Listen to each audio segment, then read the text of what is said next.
Hi everybody. आज के lecture में हम देखेंगे इलास्टिसिटी ऑफ डिमांड। ठीक है, पिछले लेक्चर में हमने बात की थी कि कैसे जो आपका डिमांड कर्व है उसमें इंक्रीज या डिक्रीज हो रहा है या फिर कैसे उसमें एक्सपेंशन एंड कॉन्ट्रैक्शन हो रहा है। तो इसी तरह हर लेक्चर में छोटे छोटे टॉपिक्स सो दैट आपको वो अच्छे से समझ में भी है और उसके ऊपर किसी भी टाइप का कॉन्सेप्चुअल क्वेश्चन पूछा जाए तो वो आप मिस ना करो। तो आज के लेक्चर में हम बात करेंगे इलास्टिसिटी ऑफ डिमांड के बारे में। ठीक है, ये टॉपिक थोड़ा सा कंफ्यूजिंग हो जाता है क्योंकि आपको शायद ऐसा लगे कि बहुत सारे फॉर्मूला हैं और उसको रिकॉल कर पाना एग्ज़ाम में बहुत अच्छे से पॉसिबल नहीं हो पा रहा है, या फिर आपको थोड़ी बहुत वहाँ पे कन्फ्यूज़न हो रही है कि कब किस फॉर्मूले को कहाँ पे यूज़ करना है। अच्छा, इसमें भी अगर आप देखो तो दो टाइप के इलास्टिसिटीज़ की हम बात करते हैं। एक होता है जिसे हम बोलते हैं पॉइंट इलास्टिसिटी और दूसरा होता है आर्क इलास्टिसिटी। ठीक है, तो इनको कहाँ पे यूज़ करना है, क्योंकि कई बार इस क्वेश्चन में दिया हुआ नहीं रहता कि आपको क्या यूज़ करना है।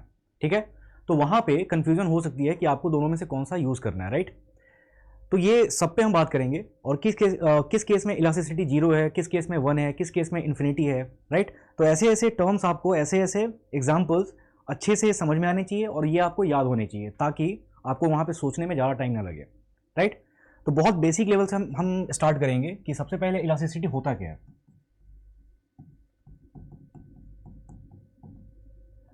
इसके लिए जो हमारा डिमांड फंक्शन है, ठीक है, डिमांड फंक्शन वो आपको याद होगा, मैंने लास्ट टाइम भी बताया था कि डिमांड जो है that is a function of various factors जिसमें प्राइस भी एक है। अब यहां पे आप थोड़ा सा रिकॉल करो, मैंने आपको ये बताया था कि price is not the only factor, it is just one of the many factors, जिसमें कि प्राइस है, इनकम है, उसके बाद अदर गुड्स की डिमांड है या अदर गुड्स की प्राइसेस है। तो ये सारे फैक्टर्स होते हैं, बट होता ये है मोस्टली कि हम प्राइस के टर्म्स में ही बात कर रहे होते हैं और इसीलिए जो इंक्रीज या फिर डिक्रीज हो रहा था डिमांड कर्व में या फिर एक्सपेंशन या कॉन्ट्रैक्शन हो रहा था, तो वो आपको एक केस में दिखा कि वो प्राइस के कॉन्टेक्स्ट में है और प्राइस के अलावा जो भी फैक्टर्स चेंज हो रहे हैं उसके लिए कुछ और था। तो यहां पे भी आपको वो चीजें याद रखनी है कि डिमांड आपका is a function of price, income, उसके बाद कंज्यूमर चॉइस, इसकी भी बात कर सकते हो आप, या फिर प्राइसेस ऑफ अदर गुड्स। तो ऐसे ऐसे करके बहुत सारे फैक्टर्स हैं। राइट, ओके, सो ये लिखने का मतलब क्या है, हमने इसको क्यों लिखा है यहाँ पे डिमांड फंक्शन की जरूरत है क्या, क्योंकि अगर आप नोट्स में देखो तो नोट्स में इलास्टिसिटी हेडिंग के अंडर आपको कहीं भी डिमांड फंक्शन दिखेगा नहीं, क्योंकि ये चीजें एज्यूम्ड होती हैं कि आपको ये ऑलरेडी आता है अच्छे से। यहां पे लिखना इंपॉर्टेंट इसलिए था बिकॉज इलास्टिसिटी को हम डिफाइन करेंगे इसी फंक्शन के थ्रू। सो इलास्टिसिटी को हम बोल सकते हैं it is the degree of responsiveness, degree of responsiveness of the quantity demanded, quantity demanded। अच्छा, अब हमने यहां पे लिखा डिग्री ऑफ रिस्पॉन्सिवनेस। ठीक, तो जब हम रिस्पॉन्ड करते हैं किसी चीज पे तो वहां पे एक अंडरलाइंग एजम्पशन ये है कि पहले कोई चेंज हुई होगी, उसके बेसिस पे हम रिस्पॉन्ड कर रहे हैं। राइट, अब वो चेंज यहां पे क्या है, वो चेंज कुछ भी हो सकता है। जैसे वो चेंज ये हो सकता है कि उस कमोडिटी के प्राइस में अगर कोई चेंज हुआ है तो उसके रिस्पेक्ट में यहां पे क्वांटिटी डिमांडेड में क्या चेंज आएगा, तो वो आपका क्या हो जाएगा, प्राइस इलास्टिसिटी। तो मेरे बोलने का मतलब ये है यहां पे कि degree of responsiveness of quantity demanded, अब हम इसके आगे ऐड कर सकते हैं विद रिस्पेक्ट टू क्या क्या। अब आप यहां पे ध्यान देना, प्राइस ऑफ दैट कमोडिटी या फिर इनकम ऑफ कंज्यूमर्स या फिर अदर गुड्स। अब अदर गुड्स यहां पे क्या मतलब है, तो अगर अदर गुड्स वो चाहे सब्स्टिट्यूट्स हो या फिर कॉम्प्लीमेंट्स हो, इनकी अगर प्राइस में कोई चेंज हो रही है तो उससे जो हमारा बेस गुड है उसके क्वांटिटी डिमांडेड पे क्या असर आ रहा है। अब अगर आप देखो थोड़ा अच्छे से और तो अगर प्राइस के रिस्पेक्ट में रेस्पॉन्सिवनेस को मेजर कर रहे हैं हम, तो हम इसको बोलेंगे प्राइस इलास्टिसिटी। प्राइस इलास्टिसिटी, ठीक, ओके। अगर हम इनकम के रिस्पेक्ट में इलास्टिसिटी को मेजर कर रहे होंगे तो उसे हम बोलेंगे इनकम इलास्टिसिटी।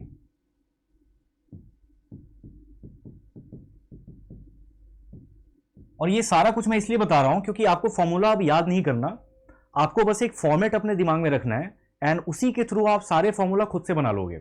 हार्डली आपको 2-3 सेकंड लगेंगे लिखने में, लेकिन ये समझना बहुत इंपॉर्टेंट है कि हम इलास्टिसिटी के अलग अलग जो फॉर्म्स हैं उसको कैसे यूज करें और उसके ऊपर अगर क्वेश्चन आता है तो हम कैसे उसे सॉल्व करें। तो अभी मैं जैसे जैसे बताते जा रहा हूं वैसे वैसे आप देखो।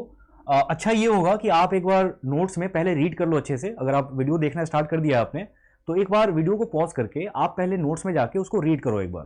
तो वहां से क्या होगा कि बहुत सारे डाउट्स आपके दिमाग में आएंगे और फिर जब वापस आप लेक्चर पे आओगे तो एक्सप्लेनेशन देखने के साथ साथ क्या होगा, वो सारे डाउट्स आपके क्लियर होते जाएंगे। इसके बाद भी अगर कोई डाउट बचता है तो आप कमेंट बॉक्स में लिख के पूछ सकते हो। जब भी आपका आएगा वो तो उस क्वेश्चन को हम यहाँ पे सॉल्व करेंगे। Sorry, okay. तो जो यहाँ पे पहला फॉर्म था दैट इज प्राइस इलास्टिसिटी, वो मैंने आपको बताया कि अगर प्राइस में चेंज की वजह से, ठीक है, उस गुड के प्राइस में चेंज होने की वजह से अगर उसकी क्वांटिटी डिमांडेड, ठीक है, the quantity which was demanded at the earlier price, अगर उसमें कोई चेंज आया है तो उसको हम बोलेंगे क्या, प्राइस इलास्टिसिटी। लाइकवाइज अगर किसी कंज्यूमर की इनकम बढ़ी है या फिर घटी है तो उसके रिस्पेक्ट में quantity demanded of that good, इसमें क्या चेंज आया है, इसको मेजर करेंगे हम किससे, थ्रू इनकम इलास्टिसिटी। अच्छा, लाइकवाइज अब क्या होगा कि अगर किसी दूसरे गुड के, वो हो सकता है कॉम्प्लीमेंट हो सकता है सब्स्टिट्यूट हो, उसके प्राइस में अगर कोई चेंज आ रहा है तो फिर हमारे बेस गुड के रिक्वायरमेंट में या फिर क्वांटिटी डिमांडेड में क्या चेंज आ रहा है। तो ऐसे से करके बहुत सारे इलास्टिसिटी के फॉर्म्स होते हैं। अब अगेन हम नेक्स्ट वाले स्टेप पे चलते हैं जहां पे आपको फॉर्मूला मैं बताऊंगा कि कैसे लिंक करना है। तो यहां पे आपने देखा degree of responsiveness of quantity demanded with respect to जो भी है प्राइस, इनकम वगैरह वगैरह। ये स्टेटमेंट रीड करके आपको समझ में आना चाहिए कि अगर कोई फॉर्मूला है जिसमें एक न्यूमरेटर है दूसरा डिनोमिनेटर है, तो ये जो डिग्री ऑफ रिस्पॉन्सिवनेस या फिर आप ऐसे बोल लो कि क्वांटिटी डिमांडेड का जो यहां पे कॉन्टेक्स्ट है वो आएगा न्यूमरेटर में, और फिर बाद में लिखा है विद रिस्पेक्ट टू। अब विद रिस्पेक्ट टू जो कुछ भी लिखा है वो चाहे प्राइस हो चाहे इनकम हो, क्योंकि एक क्वेश्चन में ये सारे नहीं होंगे, कोई एक ही दिया रहेगा, तो ये जो चीज है ये आएगी यहां पे डिनोमिनेटर में। अब मैं आपको एग्जांपल से बता रहा हूं। अब इसको हम फिर फर्दर फॉर्मूला में कैसे फिट करते हैं, तो फिट करने के लिए आपको दो चीजें समझनी बहुत जरूरी है।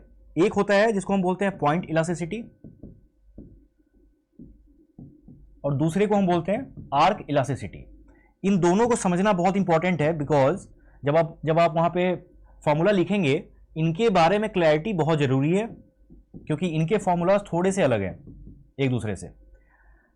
यहां पे एक चीज आप नोट करके रखो कि अगर किसी क्वेश्चन में स्पेसिफाई नहीं किया हुआ है, ठीक है, whether we have to use arc elasticity method और पॉइंट इलास्टिसिटी मेथड, तो आपको ये एज्यूम करके चलना है हमेशा कि you are being asked to use point elasticity method.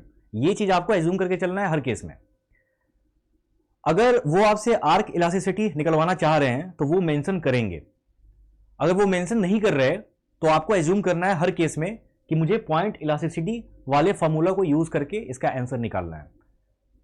अब ये पॉइंट इलास्टिसिटी होता क्या है, तो आई एज्यूम कि आपने ये सब नोट कर लिया होगा, तो मैं इसको इरेज कर रहा हूं यहां से।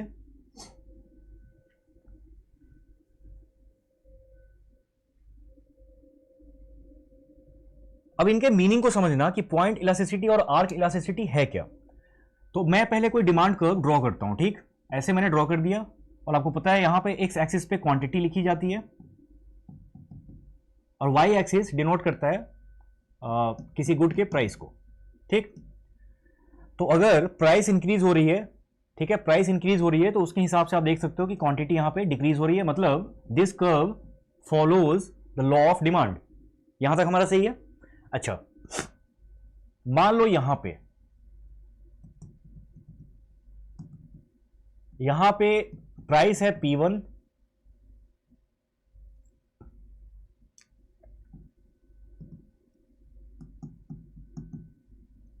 यहां पे प्राइस है P1 और इसके करस्पॉन्डिंग जो क्वांटिटी डिमांडेड है दैट इज Q1। ठीक, आपने मार्केट में देखा होगा, आई मीन रियल लाइफ ऐसे सिचुएशन देके हम इसको समझने की कोशिश करते हैं। जब भी किसी चीज़ का दाम बढ़ता है, जैसे दूध का पैकेट अमूल का हो, उसके बाद मदर डेयरी हो, जब इनके प्राइसेस बढ़ रहे होते हैं तो ऐसा नहीं है कि बहुत सब्सटैंशियल इंक्रीज होता है वो। जैसे अगर half litre full cream milk packet का दाम अगर मान लो उसकी प्राइस 33 है, तो अगर वो इंक्रीज भी करते हैं तो वो 1 रुपये या फिर 1.5 से करते हैं। ऐसा कभी नहीं होगा कि 33 वाले पैकेट का दाम 10 रुपए से बढ़ जाए, 43 हो जाए। तो प्राइस में जो इंक्रीज होता है वो आप ऐसे बोल सकते हो कि बहुत ज्यादा सिग्निफिकेंट वो इंक्रीज नहीं होता। ऐसा नहीं हो सकता कि 50% से बढ़ जाए। आपको रेयरली किसी केस में देखने को मिलेगा जब सिचुएशन आउट ऑफ कंट्रोल हो जाए, तो उस समय क्या होगा कि इकोनॉमिक्स के बहुत सारे लॉज जो है वो फेल हो जाते हैं। लेकिन डे टू डे लाइफ में जब चीजें नॉर्मल हो तो उस केस में क्या होगा कि प्राइस में राइज बहुत सब्सटैंशियल नहीं होता है, वो बहुत थोड़ा सा होगा। तो अगर हम यहां पे डिनोट करें उसे, तो मान लो पहले प्राइस यहां पे P1 है, तो P1 से बढ़ के मान लो हो सकता है वो P2 हो गया हो, या फिर अगर डिक्रीज हुआ है तो P1 से डिक्रीज होकर मान लो यहां पे P3 हो गया। मैं आपको समझाना ये चाह रहा हूं कि जो ओरिजिनल प्राइस है उसके आसपास ही आप न्यू प्राइस को फाइंड कर सकते हो। ऐसा रेयरली होगा कि P1 से P4 हो जाए, और P4 में देखो बहुत बड़ा जंप है। मतलब P1 यहां पे है हमारा, P1 यहां पे है और P4 यहां पे है। तो अब जो ये गैप हो गया, ये गैप बहुत ज्यादा है। ठीक है, ये वाला गैप।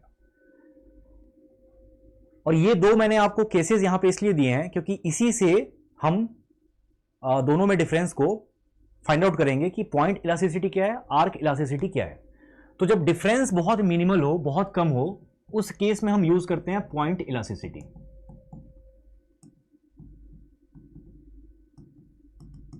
लेकिन अगर वो P1 से P4 पे आ गया तो ये डिफरेंस बहुत ज्यादा है, राइट।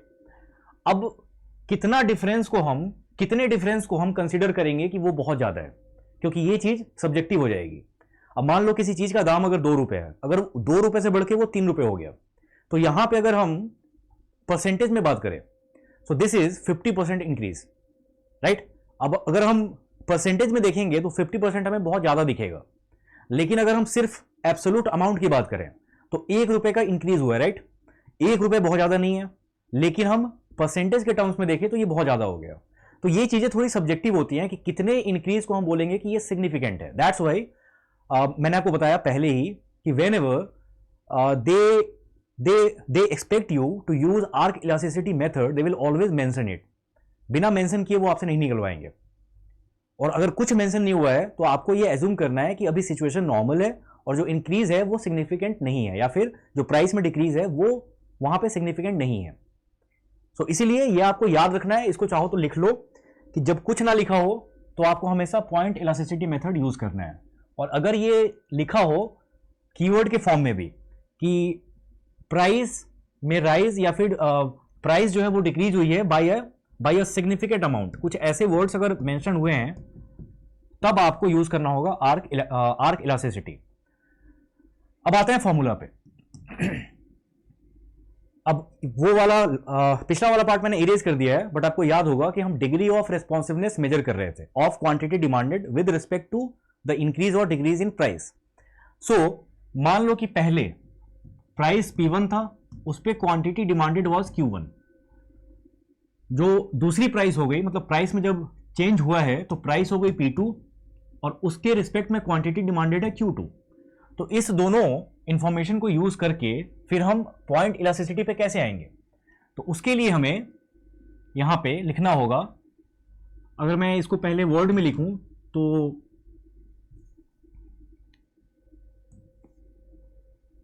यहां पे लिख देता हूं price elasticity using the point elasticity method. तो price elasticity would be percentage change in quantity demanded. ठीक है, डिनोमिनेटर में रहेगा percentage change in the price.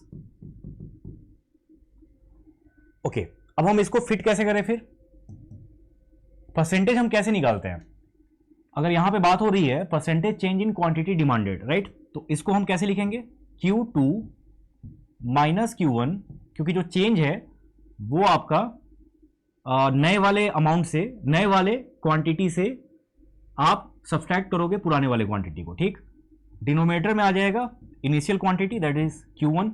जैसे अगर 2 रुपए से बढ़ के कोई चीज अगर 3 रुपए हो जाए तो आप उसका अगर निकालोगे परसेंटेज तो कैसे निकालते हो? 3 - 2 डिवाइडेड बाई 2 इंटू 100, तो ये आपको 50% देता है, राइट। उसी तरह वही चीज हम यहां पे अप्लाई करेंगे। तो यहां से निकल गया percentage increase in quantity demanded. अब आप डिनोमिनेटर में आप लिखो percentage change in the price, तो वो कैसे होगा? Same format, P2 minus P1 divided by P1 into 100, right. अच्छा, अब अगर आप ध्यान से देखो तो 100 को हमने यहां पे कैंसिल कर दिया, और इसको लिखने का तरीका अब दूसरा हो सकता है। हम इसको लिख सकते हैं यहां पे Q2 minus Q1 divided by P2 minus P1 into, ये चला जाएगा ऊपर, P1 डिवाइडेड बाई Q1। तो ये आपका फॉर्मूला हो गया, ठीक है। ये थोड़ा सा मुश्किल है, अगर ये मुश्किल लग रहा होगा याद करना तो आप सिर्फ ये याद रखो, तो यहां से भी कई सारी चीजें हो जाएंगी आपकी, ठीक है। यहां से आप खुद भी लिख सकते हो उसको। अब आप ध्यान देना, हमने यहां पे निकाला है प्राइस इलास्टिसिटी, राइट। अगर मान लो हमें बोला जाता है इनकम इलास्टिसिटी फाइंड आउट करने के लिए, तो जो एक सिंगल डिफरेंस होता वो ये कि हम नीचे percentage change in the price के जगह percentage change in the income कर देते। तो इनकम मान लो पहले I1 था, फिर बाद में I2 हो गया, तो यहां पे हम क्या करेंगे? सिंपली डिनोमिनेटर में I2 minus I1 divided by I1 into 100 कर देंगे। लाइकवाइज अगर मान लो कि कॉफी के प्राइस में इंक्रीज की वजह से हमें निकालना हो कि टी के डिमांड में क्या चेंज आया है, तो उस केस में क्या होगा? अगर हमें निकालना है कि टी के डिमांड में क्या चेंज आया है, जिसके डिमांड में चेंज को मेजर करना है, उसके दोनों क्वांटिटीज को आप न्यूमरेटर में लिखोगे, और जिसके प्राइस में इंक्रीज या डिक्रीज होने की वजह से, मतलब कॉफी के प्राइस में चेंज हुआ है तभी टी के डिमांड में चेंज हुआ है, तो इसलिए कॉफी की प्राइस नीचे रहेगी और टी की क्वांटिटी में जो चेंज आया है वो रहेगा ऊपर। तो उस केस में क्या करोगे आप? ये जो यहां पे Q2 Q1 होगा वो होगा टी का, और नीचे जो प्राइस है वो होगी कॉफी की। तो इन सब चीजों को आप ध्यान देना। यहां से क्या है कि आप रिलेट करके अलग अलग फॉर्म्स में, क्योंकि इलास्टिसिटी के बहुत सारे फॉर्म्स होते हैं, अगर आप नोट्स देखो तो उसमें और भी आपको मिलेंगे, लेकिन सबका तरीका सेम होता है। अगर आपने ये समझ लिया तो आप बाकी चीजों में भी इसको फिट कर दोगे आराम से। तो ये हुआ हमारा पॉइंट इलास्टिसिटी मेथड से हम कैसे वेरियस फॉर्म्स ऑफ इलास्टिसिटीज को मेजर करते हैं, उसका यहां पे आपको ये रहेगा फॉर्मूला। इसमें कुछ और चीजें भी ध्यान देने वाली है, वो ये कि अगर आप लॉ ऑफ डिमांड को देखो तो लॉ ऑफ डिमांड हमें ये बोलता है कि if the price of a commodity increases then the quantity demanded will decrease. मतलब कि अगर किसी चीज के प्राइस में इंक्रीज हो रही है तो उसकी क्वांटिटी डिमांडेड डिक्रीज होगी, या फिर अगर उसकी प्राइस डिक्रीज हो रही है तो क्वांटिटी जो डिमांड की जाएगी मार्केट में दैट विल इंक्रीज। तो दोनों में इनवर्स रिलेशन होता है।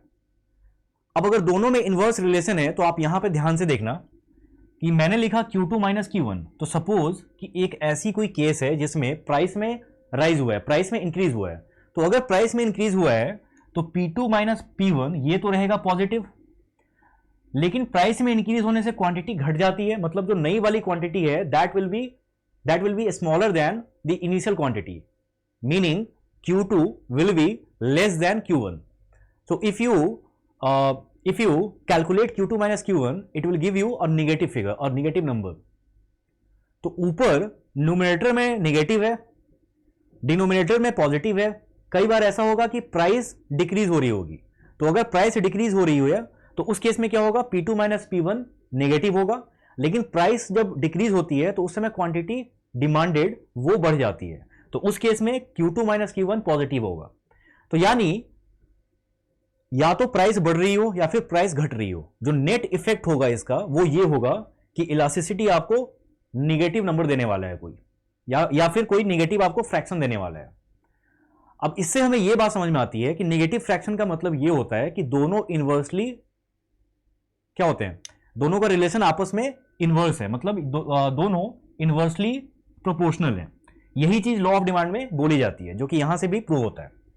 तो मतलब अगर कोई नॉर्मल गुड है जो कि लॉ ऑफ डिमांड को फॉलो कर रहा हो, तो उसके percentage change in the price, ये अगर पॉजिटिव चेंज है तो ऊपर वाला निगेटिव होगा, अगर निगेटिव नीचे वाला निगेटिव है तो ऊपर वाला पॉजिटिव होगा। तो इसलिए इलास्टिसिटी की जो वैल्यू होगी वो आपको निगेटिव ही दिखाई देगी। लेकिन कई बार क्वेश्चन में ये चीज दी हुई नहीं होती है, ये आपको खुद से वहां पे लिखना पड़ेगा। तो अगर क्वेश्चन में ये दे रखा है कि the good that we are talking about is a normal good, तो नॉर्मल गुड का मतलब क्या हो गया, that it follows the law of demand. और अगर ये लॉ ऑफ डिमांड फॉलो कर रहा है तो इलास्टिसिटी हर केस में नेगेटिव ही रहेगी। मैं प्राइस इलास्टिसिटी की बात कर रहा हूं, ठीक है। तो प्राइस इलास्टिसिटी हर केस में वैसे गुड्स के लिए which follow the law of demand will be negative, यह आपको ध्यान में रखना है। तो अगर क्वेश्चन में नहीं भी दिया है कि ये नेगेटिव है, मतलब इलास्टिसिटी बहुत जगह लिख के छोड़ देते हैं ऐसा, यहां पे लिखा होगा E इज इक्वल टू 2.5 और यहां पे ये भी लिखा होगा कि ये एक नॉर्मल गुड है। तो अगर प्राइस इलास्टिसिटी 2.5 दे रखा है और ये भी दे रखा है कि वो गुड नॉर्मल है, तो ये आपको खुद से एज्यूम करना है कि यहां पे नेगेटिव है, ये नेगेटिव साइन आपको खुद से ऐड करना होगा, तभी आप करेक्ट यहां पे निकाल सकते हो इसकी वैल्यू। कई बार ऐसा होगा कि इसमें से एक या दो दे रखा होगा और आपको कुछ और निकालना होता है, तो जब आप इक्वेशन वहां पे लिखोगे तो आपको नेगेटिव साइन खुद से इंसर्ट करना है, ठीक है। ओके, अब हम आते हैं आर्क इलास्टिसिटी पे। तो पॉइंट इलास्टिसिटी वाला मेथड हमने देख लिया कि अगर डिफरेंस बहुत ही मिनिमल सा है, बहुत ही कम है, उस केस में जो फॉर्मूला होगा वो हमने यहां पे डिस्कस कर लिया कि Q2 minus Q1 divided by Q1, या फिर P2 माइनस P1 यहां पे नीचे डिवाइडेड बाई P1 और इंटू 100 जो कि बाद में कैंसिल हो जाता है, ठीक है। आर्क इलास्टिसिटी में हम क्या करेंगे, ये थोड़ा सा डिफरेंट हो जाएगा, मतलब फॉर्मूला में आपको थोड़ी सी एडजस्टमेंट करनी होगी।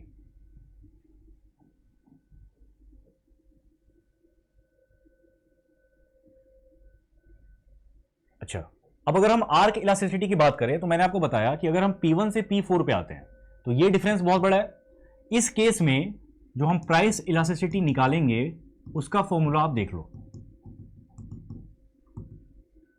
लिख अभी भी हम यही रहे हैं, percentage change in quantity demanded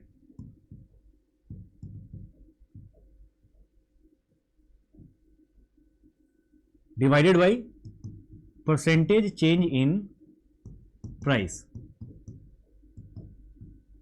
ठीक है। ये हमारा क्या हो गया, प्राइस इलास्टिसिटी। लेकिन लिखने का तरीका थोड़ा सा डिफरेंट हो जाएगा। अब हम क्या करेंगे, अगर इनिशियल फिगर्स हैं P1 और Q1, फाइनल फिगर्स हैं P2 Q2, तो इसके रिस्पेक्ट में जो हमारा फॉर्मूला बनेगा वो हो जाएगा Q2 minus Q1 divided by, इसका हम एवरेज फिगर लेते हैं, तो Q2 plus Q1 divided by 2 whole divided by P2 minus P1, नीचे अगेन उसका average P2 plus P1 divided by 2, ठीक है। अब आप देखो यहां पे तो 2 और 2 कैंसिल हो जाएंगे, तो जो फिगर यहां पे बन के आएगा that will be Q2 minus Q1 divided by P2 minus P1 into, ये वाला पार्ट ऊपर गया और ये पार्ट नीचे आया, तो P1 प्लस P2 हो गया ये, और नीचे हो गया Q1 plus Q2। So almost similar है। डिफरेंस ये आ जाता है कि जब हम पॉइंट इलास्टिसिटी निकाल रहे होते थे तो डिनोमिनेटर में इनिशियल फिगर आता था, मतलब इनिशियल क्वांटिटी या फिर इनिशियल प्राइस।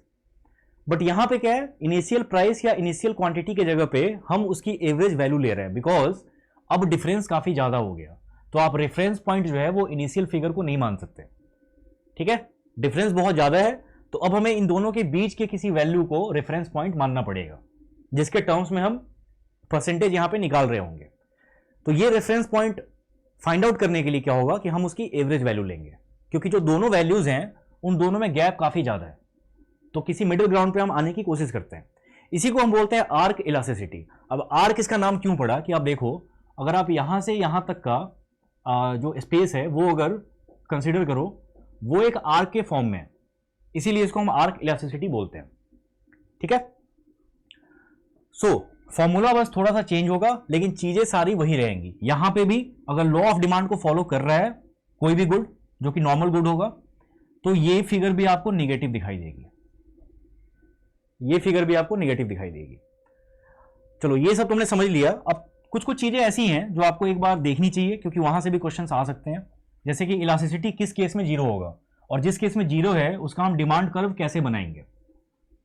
ओके, तो इलास्टिसिटी को डिफाइन करने के टाइम पे मैंने आपको बताया था कि it measures the degree of responsiveness of quantity demanded of a commodity with respect to change in price और एनी अदर फैक्टर। ये बात हो गई, डेफिनेशन है ये। तो अगर मान लो ऐसा कि वो डिग्री जीरो निकल के आए, मतलब कि मान लो प्राइस में कोई भी चेंज हुआ है, उसके रिस्पेक्ट में उसके क्वांटिटी डिमांडेड में कोई चेंज हुआ ही ना हो, तो उस केस में हम बोल सकते हैं कि इलास्टिसिटी जीरो है। तो इलास्टिसिटी जीरो है मतलब कि प्राइस आप कितना भी बढ़ाओ चाहे घटाओ कोई फर्क नहीं पड़ रहा, जो उसकी क्वांटिटी डिमांडेड है दैट विल रिमेन कांस्टेंट। क्योंकि थोड़ा सा भी बढ़ता या घटता तो हम बोल सकते थे कि कुछ ना कुछ इलास्टिसिटी वहां पे है। अब अगर वो इलास्टिसिटी नहीं है, बिल्कुल जीरो है, इसका मतलब ये हो गया कि क्वांटिटी में कोई चेंज नहीं आएगा, प्राइस कितनी भी बढ़े। तो अगर आप इसको थोड़ा ड्रॉ करके देखो तो व्हेन ई इज जीरो,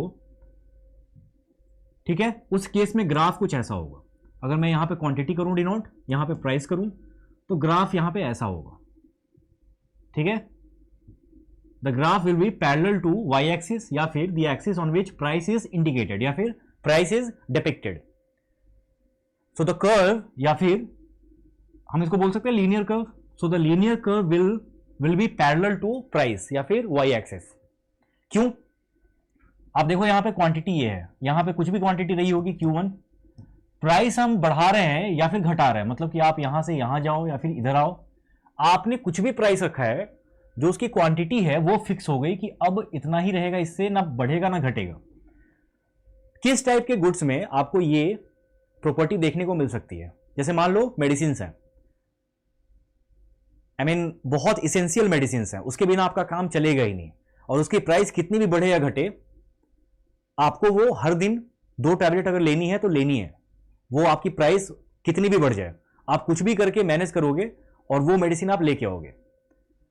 अच्छा, ये भी नहीं है कि आप अगर मान लो कि प्राइस घट जाए मेडिसिन की तो आप 2 टैबलेट की बजाय 5 लेने लग जाओ, ये भी नहीं हो सकता। बिकॉज डॉक्टर ने अगर आपको बोला है 2 टैबलेट लेने को पर डे, तो वो उसने कुछ सोच के बोला है, ये क्वांटिटी चेंज नहीं होने वाली, एटलीस्ट शॉर्ट टर्म में। जब आप ठीक हो जाओ तो हो सकता है कि उसकी फिर नीड ही ना पड़े, लेकिन शॉर्ट टर्म में ये क्वांटिटी चेंज नहीं हो सकती, चाहे कुछ भी हो जाए। That's why you will see that elasticity in this case is zero. Why?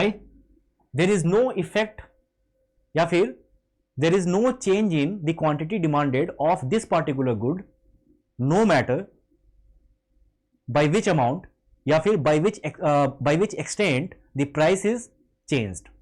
Price में किसी भी चेंज का कोई इंपैक्ट नहीं पड़ रहा है उसके क्वांटिटी डिमांडेड पे। लाइकवाइज अगर हम लिखें यहां पे इलास्टिसिटी 1, ठीक है, इलास्टिसिटी 1, या फिर हम एक्सट्रीम पहले केसेस देखते हैं। 0 हमने देख लिया, अब हम देखते हैं इन्फिनिटी। मतलब कि अगर थोड़ा सा भी चेंज हुआ प्राइस में, अगर थोड़ा सा भी चेंज हुआ तो क्वांटिटी बहुत सिग्निफिकेंट अमाउंट से चेंज हो जाती है।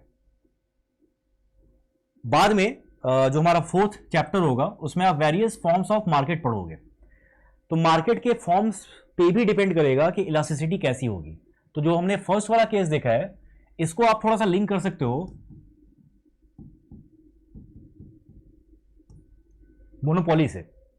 मतलब कि एक ही सेलर है और आपको सामान उसी से लेना है, तो वो प्राइस कितना भी बढ़ाए या घटाए आपके पास और कोई ऑप्शन ही नहीं है। इन केस अगर आपको वो गुड कंज्यूम करना ही है हर हाल में, तो आपके पास और कोई ऑप्शन ही नहीं है, because there is no other seller. ठीक है, एंड ये जो केस है इसमें हम क्या करेंगे, इसका ग्राफ अगर हम ड्रॉ करें तो इलास्टिसिटी का मतलब क्या हो गया, इलास्टिसिटी अगर इंफिनिटी है इस केस में, तो इंफिनिटी कोई भी फ्रैक्शन कब बन जाएगा, मान लो a डिवाइडेड बाई b है, ठीक है, ए डिवाइडेड बाई बी है। तो अगर ऐसा हुआ कि बी में थोड़े से चेंज की वजह से भी ए की क्वांटिटी बहुत ज्यादा बढ़ गई, इतनी ज्यादा कि वो मेजर ही नहीं की जा सकती, ठीक है। अब ये हाइपोथेटिकल सिचुएशन है, बट फिर भी ये आपको एज्यूम करना है कि ऐसा ऐसा होता है। तो अगर ऐसा होता है तो हम इसको कुछ ऐसा कर सकते हैं, ग्राफ कुछ ऐसा होगा, क्वांटिटी यहां पे, प्राइस यहां पे, मतलब कि आप इसको ऐसे देखो, ये यहां पे तो आपको दिख रहा है पैरेलल, बट प्राइस में अगर हल्की सी भी चेंज हो, मतलब ये है P1 और नीचे है P2, ठीक। P1 पे ऐसा था और अगर P2 हो गया तो फिर क्या होगा, थोड़े से डिफरेंस की वजह से क्वांटिटी में बहुत सब्सटेंशियल चेंज आता है। इसको हम बोलते हैं पॉइंट इलास्टिसिटी, यहां पे इंफिनिटी हो जाएगी। और ये किस टाइप के मार्केट में देखने को मिलता है, तो अगर आपने रीड कर रखा है चैप्टर पहले से तो आपके लिए थोड़ा आसान होगा। अगर आपने चैप्टर रीड नहीं किया तो कोई बात नहीं, ये जब आप रीड करोगे तो वहां पे ये सब चीजें दे रखी हैं ऑलरेडी। तो जब हम परफेक्ट मार्केट की बात करते हैं वहां पे आपको ये वाला केस देखने को मिलेगा, क्योंकि वहां पे सेलर्स बहुत ज्यादा है और हर सेलर जो गुड सेल कर रहा है मार्केट में वो मोर और लेस सेम है, मतलब कि ऑलमोस्ट सेम है, वो आइडेंटिकल है। आप सेलर ए से लो या सेलर बी से लो, आपको कोई फर्क नहीं पड़ रहा इन दोनों के गुड्स में, या फिर इनके अलावा भी जो सेलर्स हैं उन सबके गुड्स में सब कुछ कॉमन है, आपको कुछ भी नया नहीं मिल रहा। तो आप चाहे सेलर ए से लो, चाहे सेलर डी से लो, चाहे सेलर जी से लो, किसी से लो आप। उस केस में क्या होगा, अगर सबकी प्राइस सेम है, सारे सेलर्स ने अपने गुड्स की प्राइसिंग सेम लेवल पे रखी हुई है, तब आप किसी पे भी लो, किसी से भी लो, आपको फर्क नहीं पड़ रहा। लेकिन अगर थोड़ा सा भी, अगर मान लो प्राइस में इंक्रीज हो जाए, सेलर ए ने अपना दाम थोड़ा सा बढ़ा दिया, थोड़ा सा, तो उस केस में क्या होगा कि आप सेलर ए के सामान को लेना ही बंद कर दोगे, क्योंकि आपको वही चीज कम दाम पे मिल रही है कहीं और।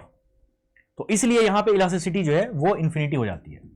पहले केस में हमने देखा क्या कि प्राइस कुछ भी हो, क्वांटिटी डिमांडेड जो है वो फिक्स है।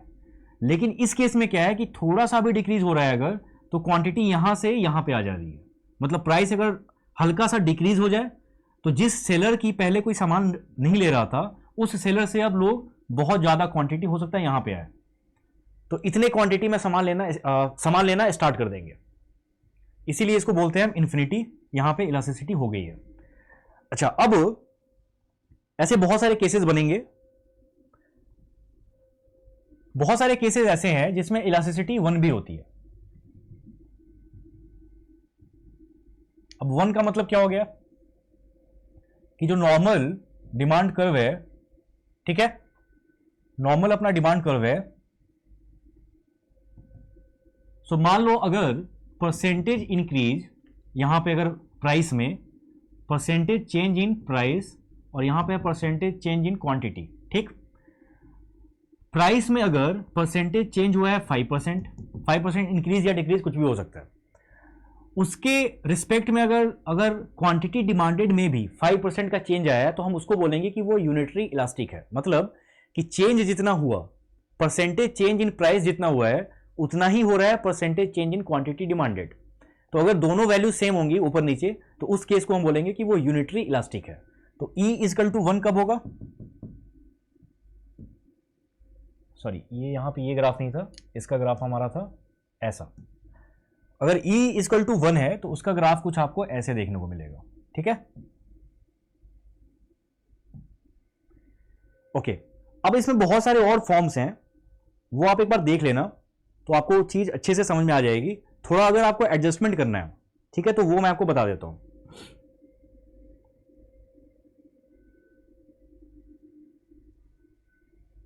मान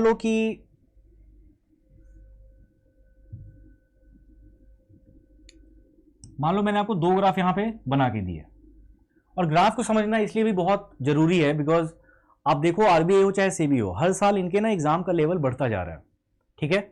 तो पिछले साल हो सकता है ग्राफ पे कोई क्वेश्चन ना रहा हो, लेकिन इस बार वो पूछ सकते हैं, क्योंकि अगर उनको एग्जाम का लेवल बढ़ाना है तो ऑब्वियसली वो नए नए टाइप के क्वेश्चंस इंट्रोड्यूस करेंगे। और ऐसे भी ग्राफ ना सही, इसी सारे कॉन्सेप्ट को वो अगर वर्ड फॉर्म में पूछ रहे हैं तो भी आपको ये सब चीजें समझ में आनी चाहिए अच्छे से, क्योंकि आपने ये समझा तभी आप वहां पे क्वेश्चन कर पाओगे, वो चाहे ग्राफिकल फॉर्म में हो चाहे वो टेक्स्ट में पूछा गया हो आपसे।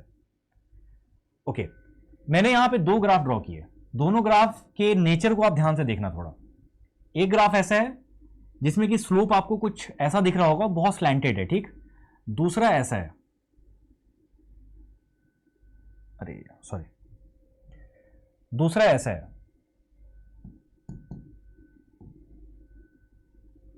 अब आप ध्यान देना, ये है P1, ये है P2, इसके रिस्पेक्ट में ये है क्वांटिटी Q1 और ये है क्वांटिटी Q2, ठीक। ये जो गैप है P1 P2 का, ये हमने सेम लिया यहां पे, मतलब P1 यहां पे है, वही P1 यहां पे है, मतलब दोनों की वैल्यू सेम है। तो P1 यहां पे, P1 के रिस्पेक्ट में क्वांटिटी जो आएगी वो आएगी Q1 यहां पे। अच्छा, अब ये जो P1 P2 का गैप था, लगभग वही गैप हम यहां पे रख रहे हैं, ठीक, यहां पे। अब देखो, P1 के रिस्पेक्ट में Q2 आ गया यहां पे। अब एक चीज आप ध्यान देना, मैंने आपको इलास्टिसिटी के डेफिनेशन में बताया कि जो डिग्री ऑफ रिस्पॉन्सिवनेस है वो हम मेजर कर रहे हैं, राइट। तो अगर P1 से P2 प्राइस घटी है तो क्वांटिटी डिमांडेड जो है वो Q1 से Q2 बढ़ गई, यानी इंक्रीज इतना हुआ है, इंक्रीज इतना हुआ है, राइट। अब आप यहां पे देखो तो प्राइस में जो डिक्रीज हुआ है वो सेम एक्सटेंट पे, सेम अमाउंट से हुआ है जो कि यहां पे हुआ था, लेकिन यहां पे Q1 इधर आ रहा है और Q2 यहां आ रहा है, और दोनों के बीच में जो गैप है वो काफी ज्यादा है। मतलब कि अगर हम percentage change in quantity demanded को अगर हम मेजर करें, वो इस केस में ज्यादा आएगा, लास्ट वाले केस में। और फर्स्ट केस में ये जो गैप था ये काफी कम है, मतलब परसेंटेज चेंज यहां पे कम था। अब ग्राफ का नेचर जो है वो आप देखो अच्छे से कि इस केस में क्या हो गया। इस केस में जो ग्राफ का नेचर है दैट इज स्लोपिंग डाउनवर्ड। तो स्लोपिंग डाउनवर्ड का मतलब क्या हो गया कि ये बहुत जल्दी एक्स एक्सिस को रीच कर गया, लेकिन इसे एक्स एक्सिस को रीच करने में टाइम लगा, राइट, है ना। तो मतलब कि इसका स्लोप ज्यादा है। अच्छा, अब अगर आप ध्यान से देखो तो जो ग्राफ जितना स्लोपी होगा, मतलब कि ये क्या होगा, ये बहुत जल्दी एक्स एक्सिस को मीट कर गया, लेकिन इसको मीट करने में यहां पे लगा टाइम काफी ज्यादा। तो अगर कोई फ्लैट टाइप का है ऐसा, अगर डिमांड कर्व यहां पे फ्लैट, जितना ज्यादा फ्लैट होगा उतनी ही ज्यादा उसमें इलास्टिसिटी आपको देखने को मिलेगी, ठीक है। जो जितना फ्लैट होगा उतना ही ज्यादा आपको वहां पे इलास्टिसिटी देखने को मिलेगी। अब आप रिकॉल करो कि जिस केस में ग्राफ ऐसा था, इस केस में इलास्टिसिटी इंफिनिटी थी। तो आप थोड़ा सा रिलेट करो कि ये इससे ज्यादा फ्लैट है इसलिए इसमें इलास्टिसिटी ज्यादा है, ये वाला इससे ज्यादा फ्लैट है इसलिए इसमें इलास्टिसिटी इंफिनिटी है, बल्कि ये तो पूरा फ्लैट ही है, ये पूरा पैरेलल है, ठीक है। तो ये चीजें आपको नोटिस करनी है, यहां से भी क्वेश्चन बनाए जा सकते हैं। चैप्टर को पढ़ो, बार बार पढ़ो, उससे कई बार ऐसा होगा कि आपको इंसाइट्स आते हैं ग्राफ को देख के, या फिर जो टर्म्स लिखे हुए हैं अगर आप उसको रिलेट करो, एक दूसरे से लिंक करो, तो भी बहुत कुछ ऐसा निकल के आ जाएगा जहां से क्वेश्चन बनाया जा सकता है, ठीक है। अब सेबी का जो लाइव मॉक है उसमें आपको इन्हीं सब चीजों के ऊपर, एक ग्राफ के ऊपर क्वेश्चन है, वो हम जानबूझ के हर मॉक में कम से कम एक क्वेश्चन ऐसा देंगे जो कि थोड़ा अप्लाइड है, ताकि आपको यहां से हैबिट बने इस टाइप के कॉन्सेप्ट्स को डिटेल में पढ़ने का। क्योंकि ये सिर्फ फेज 1 की बात नहीं है, फेज 2 में भी टॉपिक सेम है पेपर 2 के। तो आपको हमेशा पढ़ाई करनी चाहिए अपर लेवल की, ये सोच के नहीं कि बस इतनी हो जाए कि मेरा फेज 1 का काम चल जाए। अगर आप ये सोच के करोगे तो आपको बहुत दिक्कत होगी। इसलिए अभी से ही आप अच्छे लेवल की पढ़ाई करो, सो दैट आपको फेज 1 या फेज 2 किसी में भी दिक्कत ना हो। तो ये था हमारा आज का सेशन। इसमें कुछ रह गया हो तो आप ऐसे खुद से देख लेना, क्योंकि मैं यहाँ पे कोई पीपीटी लेके नहीं आ रहा, तो मुझे जो भी याद आता जा रहा है वो मैं बताता गया। जो बातें मैंने बताई है कि आपको क्या क्या एजम्पशंस लेने हैं, अगर मेंशन नहीं किया गया हो कि वहाँ पे पॉइंट इलास्टिसिटी या फिर आर्क इलास्टिसिटी यूज़ करना है, तो आप हमेशा पॉइंट इलास्टिसिटी ही यूज़ करेंगे। दूसरी बात मैंने आपको ये बताई थी कि जब कोई नॉर्मल गुड होगा तो लॉ ऑफ डिमांड के लॉ ऑफ डिमांड में जो बात बोली गई है उसको फॉलो करके अगर हम इलास्टिसिटी निकालते हैं तो इलास्टिसिटी, प्राइस इलास्टिसिटी हमेशा निगेटिव आएगी। इस चीज़ का भी ध्यान रखना। तो अगर क्वेश्चन में निगेटिव साइन नहीं भी दिया है ना, तो वो आपको खुद से इंसर्ट करना है वहां पे, ठीक है। पॉइंट इलास्टिसिटी, आर्क इलास्टिसिटी, दोनों में क्या डिफरेंस है, और इलास्टिसिटी को हम कैसे एडजस्ट करें, जो वेरियस फॉर्म्स हैं इसके, प्राइस वाला हो, इनकम वाला हो, उसके बाद सब्स्टिट्यूट का हो, कैसे उसको फॉर्मूला में फिट करना है, उसका मैंने आपको तरीका बताया कि आपको हर किसी का फॉर्मूला याद करने की जरूरत नहीं है। जो भी पूछा गया है शुरू में आपको रखना है क्वांटिटी, और नीचे जो वेरिएबल्स चेंज होंगे वो होंगे change due to the fact जो कि आपसे पूछा जा रहा होगा, उसके हिसाब से आप उसको फिट कर देना वहां पे। ठीक है, सो ये सब चीजें ध्यान में रखनी है। ये जो 3-4 टाइप्स हैं ग्राफ्स के वो भी आप देख लो अच्छे से, क्योंकि अगर आपने ये समझ लिया तो बहुत सारे क्वेश्चंस आपके लिए आसान हो जाएंगे। और अब के जो क्वेश्चंस बन रहे हैं वो या तो पूछेंगे बहुत ज़्यादा कॉन्सेप्चुअल, जो कि अगर आपने ऊपर ऊपर से पढ़ा है तो शायद आप सोच भी ना पाओ उतना, या तो आपको ग्राफ देके या फिर कोई न्यूमेरिकल देके, जैसे कि इसमें इकोनॉमिक्स में लास्ट ईयर न्यूमेरिकल्स पूछे गए थे। सो वो तभी हो पाएंगे जब आपने अप्लाइड लेवल पे उसकी पढ़ाई की हो, आपने न्यूमेरिकल सॉल्व किए हो। तो मेरा सजेशन यही रहेगा कि हर चैप्टर में आप न्यूमेरिकल्स को भी सॉल्व करना स्टार्ट करो। ठीक है, तो आज के सेशन में इतना ही। नेक्स्ट सेशन में फिर से कोई टॉपिक उस पर हम बात करेंगे। एंड क्योंकि एग्जाम में भी टाइम है तो काफ़ी स्कोप है हमारे पास कि हर हफ्ते हम कम से कम 1 या 2 या 3 ऐसे लेक्चर्स लेके आएँ जिसमें आपको कॉन्सेप्चुअल लेवल पे सारी बातें बताई जाएं और ये भी बताई जाए कि इसमें से क्वेश्चन कैसे फ्रेम हो सकता है। तो नेक्स्ट सेशन में हम कुछ और देखेंगे। Thanks for watching.